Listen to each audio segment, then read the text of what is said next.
Hello dear student, I welcome you again in this सचदान learning channel. आप देख रहे हैं 9th क्लास का इंग्लिश मोस्ट इंपॉर्टेंट क्वेश्चन के सीरीज का ये सेकेंड पार्ट है। यदि पार्ट 1 आप नहीं देखें तो जरूर डिस्क्रिप्शन में लिंक पड़ा हुआ है, जाकर के चेक करें। ये आपके आगामी एग्जाम की दृष्टि से काफ़ी इंपॉर्टेंट क्वेश्चन है। और स्टूडेंट यदि पहली बार हमारे चैनल पर है तो चैनल को सब्सक्राइब कर दें। आइए देखते हैं पहला इंपॉर्टेंट क्वेश्चन क्या दिया गया है आपके प्रोज से। ये पहला ही चैप्टर है।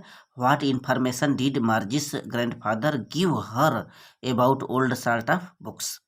तो यहाँ पर बताया गया है कि मार्जी के जो दादाजी थे, मार्जी को किस प्रकार की सूचनाएं देते हैं about old sort of school of books, माने पुरानी किताबों के बारे में।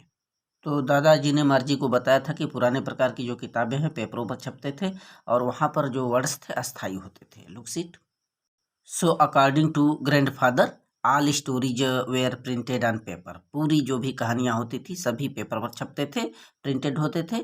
The words stood still on pages, और जो शब्द होते थे वो पेजों पर अस्थायी होते थे। क्वेश्चन नंबर 2 देखिए। What did Ron Farber's advice to Evelyn. Approach का सेकंड चैप्टर है आपका। तो यहाँ पर रॉन फार्बर्स एवलिन ग्लेनी को किस प्रकार का एडवाइस माने सलाह दिए थे। तो एवलिन ग्लेनी डीप थी, बहरी थी, लेकिन उसमें इनकरेजमेंट था, प्रेरणा था, ललक था उसको कुछ सीखने का, म्यूजिक को सीखने का। और रॉन फार्बर्स ने उसको सलाह दिया कि देखो, तुम कानों से न सुन करके तुम अन्य तरीके से अनुभूति करने की कोशिश करो। So Ron Farber's advised Evelyn to try sense music some other way. तो रॉन फार्बर्स जी जो थे उन्होंने उसे सलाह दिया एवलिन को कि देखो, तुम किसी अन्य तरीके से म्यूजिक को सेंस माने अनुभूत करने की कोशिश करो, ट्राई करो। क्वेश्चन नंबर 3 देखिए। Why did the child lag behind his parents. ये सप्लीमेंट्री का पहला ही चैप्टर आपका दिया गया है कि वह जो बालक था, जो लास्ट चाइल्ड चैप्टर है, अपने माता पिता के साथ मेले में जा रहा था तो क्यों, why did the child lag behind, वह पीछे क्यों रह जाता था अपने मदर फादर से। देखें, the child lagged behind to attracted by the toys insects and other things in the way. तो जब रास्ते में जा रहा था अपने मदर फादर के साथ, तो रास्ते में जो भी दुकानें थी, दुकानों में जो खिलौने होते थे और कीड़े मकोड़े खेतों में और अन्य चीज़ों से आकर्षित रह करके पीछे रह जाता था। क्वेश्चन नंबर 8 इज फोर्थ देखें। वेयर डिड ग्रैंडफादर हैव टोटो। जो टोटो मंकी था, ये आपके सप्लीमेंट्री चैप्टर का है, सेकंड चैप्टर। टोटो को कहाँ से वो लाए थे, कहाँ से बात किए थे, and how much had to pay for him, और उसको उन्हें कितना देना पड़ा था। टोटो को क्रय करने के लिए दादाजी को कितने पैसे देने पड़े थे। देखिए, grandfather bought Toto from tonga driver. Tonga driver से उन्होंने खरीदा था टोटो मंकी को फॉर सम ऑफ 5 रुपीज, 5 रुपए में।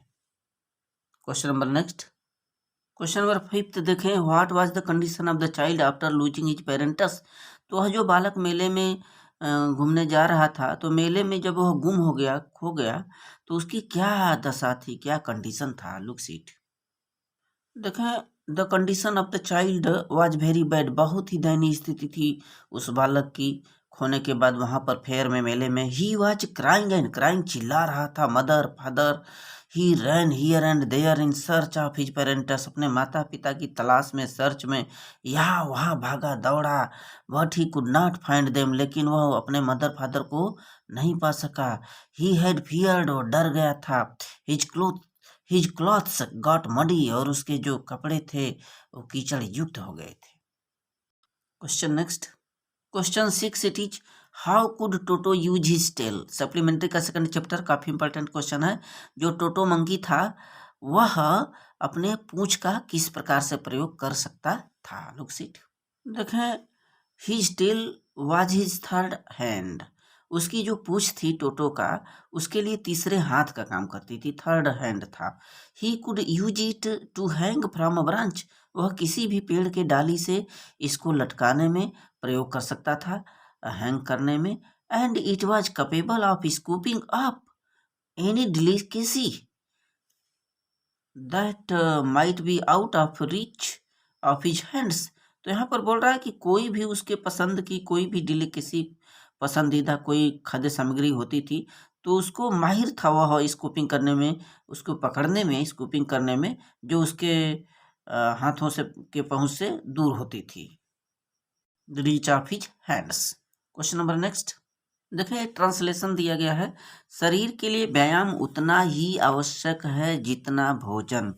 तो exercise is as essential for the body's as food. आगे देखिए, व्यायाम के द्वारा हम अपने शरीर को स्वस्थ रख सकते हैं। तो क्या हो जाएगा, through exercise we can keep our body healthy. आगे दिया है देखें, उत्तम स्वास्थ्य जीवन का सबसे बड़ा सुख है। तो क्या हो जाएगा, good health is a great blessing of life. Next देखें, दिया है कि व्यायाम के अभाव में दुर्बलता एवं रोग हमें अपना शिकार बना लेते हैं। व्यायाम के अभाव में, तो weakness and disease may lead us prey means शिकार, may lead us prey in the lack of exercise. So thank you student.